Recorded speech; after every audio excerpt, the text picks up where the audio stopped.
과학의 눈으로 세상을 봅니다.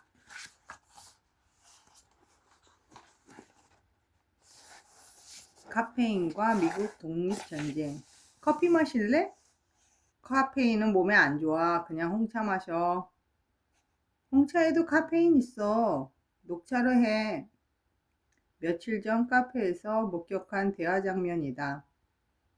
차례대로 딸, 아빠, 엄마의 이야기다. 카페인은 알칼로이드의 일종이다. 이름에서 알 수 있듯이 염기성인 경우가 많다.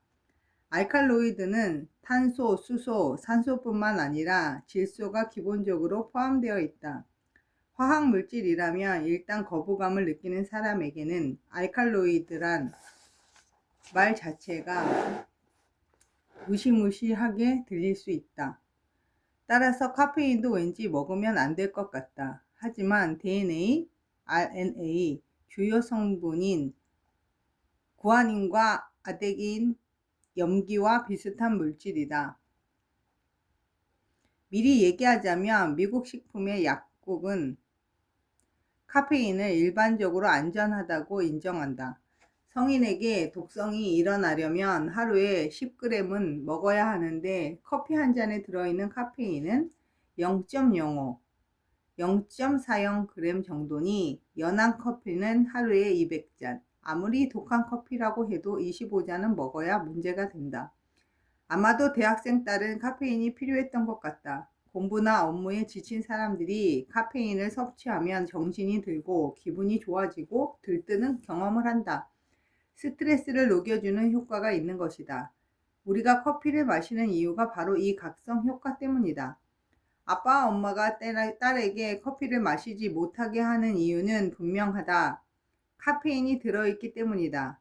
자신은 무시무시한 물질을 즐겨 먹더라도 자신에게는 권하고 싶지 않은 것이 어른의 당연한 마음이다. 카페인은 뇌로 가는 혈관을 수축시켜서 혈류량을 줄인다. 따라서 카페인을 지속적으로 섭취하다가 어느 날 그만두면 머리로 가는 혈류량이 늘어나서 두통이 생긴다. 또 카페인은 신경 전달 물질인 아데노신의 효과를 방해한다. 아데노신은 각성을 억제하고 잠이 잘 오게 하는 물질이다. 따라서 커피를 마시면 잠이 잘 오지 않는다. 이 효과 때문에 우리는 커피를 즐기기도 하고 또 바로 이 이유 때문에 커피를 피하기도 한다. 아무리 생각해봐도 어린이와 청소년이 카페인을 섭취하는 것은 좋은 일이 아니다. 이들에게는 커피는 좋지 않다. 하지만 카페인 때문에 커피 대신 홍차를 권하는 아빠의 처방은 썩 옳지 않다. 왜냐하면 홍차에도 한 장당 0.03g 정도의 카페인이 들어있기 때문이다. 그렇다면 엄마의 처방은 어떨까? 마찬가지다. 흔한 오해와 달리 녹차 안에도 카페인이 들어있다. 카페인은 사방에 널려 있다. 특히 콜라에는 홍차보다 더 많은 카페인이 들어있다. 원래 홍차와 녹차는 같은 식물에서 나온다. 사과를 잘랐을 때 표면이 갈색으로 변하는 까닭은 공기 중의 산소와 만나서 산화되기 때문이다. 차도 마찬가지다. 수확한 찻잎이 숙성하면서 산화되어 검붉은 색의 홍차가 된다. 녹차가 초록색을 유지하는 이유는 산화작용을 받지 못하기 때문이다. 방법은 간단하다. 찻잎을 따자마자 가열해서 산화 효소가 작용하지 못하게 망가뜨리는 것이다.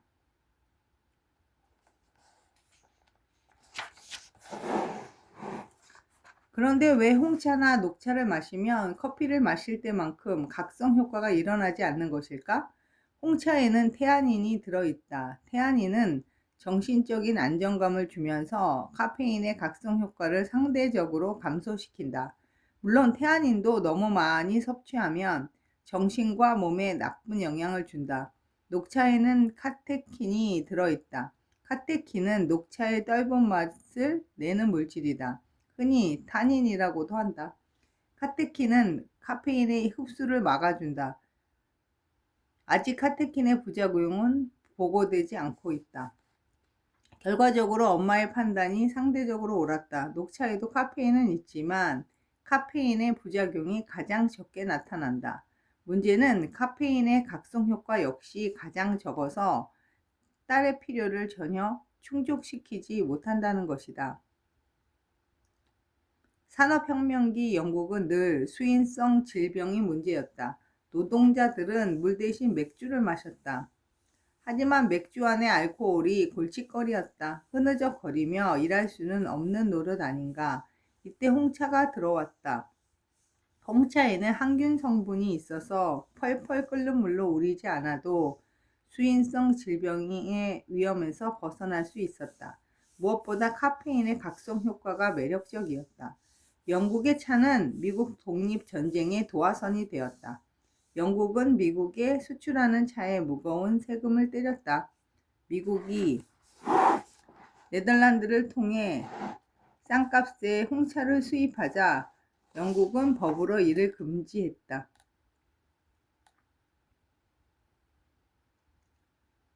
1773년 12월 분노한 미국인들은 영국 배를 기습하여 차 상자를 모조리 보스턴항에 던져버렸다. 얼마나 많았던지 바닷물이 온통 붉은 홍차 색깔이 되었다. 영국도 가만히 있지 않았다. 1774년 영국은 보스턴항을 폐쇄해버렸다. 그리고 1775년 미국 독립전쟁이 벌어졌다. 1776년 독립을 선언했고 1781년 마침내 영국이 항복했다. 영국에 반감이 생긴 미국인은 홍차 대신 커피를 즐기기 시작했다. 홍차와 미국 독립전쟁은 일본의 경제 침탈에 맞서는 우리에게 시사점이 있다. 홍차를 버릴 때 걱정이 얼마나 많았을까? 그리고 커피 맛이 처음부터 좋았겠는가? 세상에 대체 불가능한 것은 자기 자신밖에 없다.